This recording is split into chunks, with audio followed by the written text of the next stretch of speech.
When the Greeks realized that the Persians were invading again, terror gripped the whole country. For the Athenians, who knew that they would be Xerxes' first target, it seemed that this could only be the end. As panic gripped the city, they turned desperately to their gods.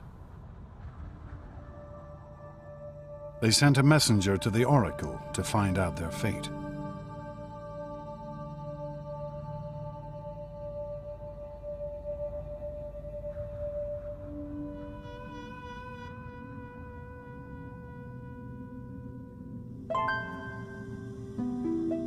Here, high in the Greek mountains, can still be found the site of Delphi, the most famous of the Greek oracles.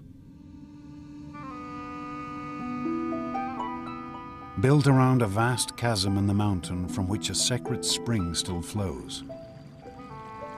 Here the Greeks would come to discover their future.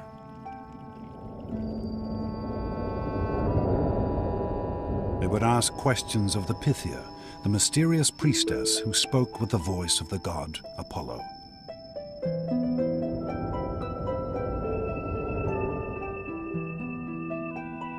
People came from all over the Greek world to consult Delphi, and sometimes came from outside the Greek world as well. It was considered to be the center of the universe. The omphalos, the navel stone of the whole world, was at Delphi.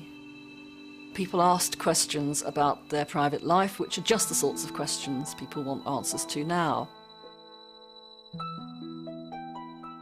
Archaeologists have discovered copies of the questions asked of these ancient oracles. Has Aristos stolen the wool from the mattress?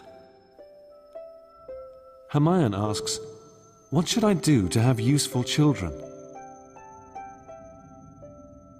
But as the Athenians walked up this path 2,500 years ago, their question was simple and grave.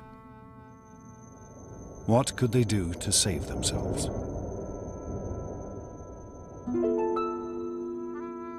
The oracle's response could not have been more negative.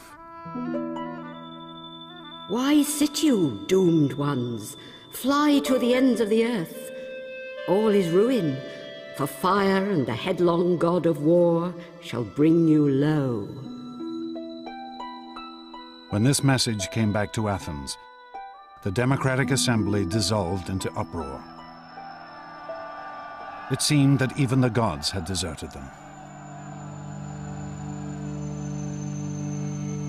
But Themistocles refused to panic.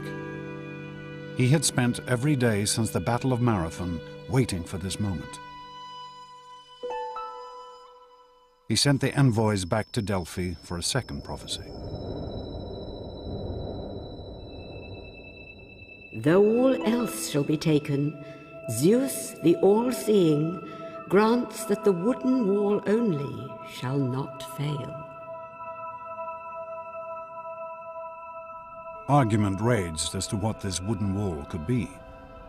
Some said it meant the stronghold at the center of Athens, the Acropolis. But Themistocles had a different idea. He read the oracle and he insisted that it had a different interpretation. He said the ships are the wooden barricade which are going to be the key to our success. Themistocles' plan was daring. Avoid a conflict on land and fight the Persians at sea.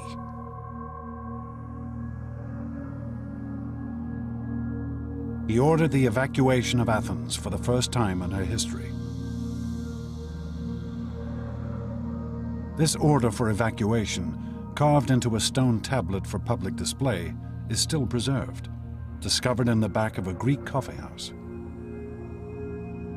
The Athenians shall send their children and wives to the village of Troezen. All the men should embark on the 200 ships that have been prepared to fight the barbarian. Themistocles ordered that his fleet of triremes should gather at Salamis, a tiny island off the Athenian coast.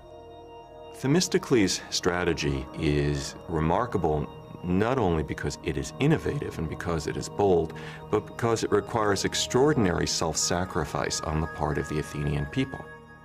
He wants every man, woman, and child to leave their homes and possessions and to go into exile.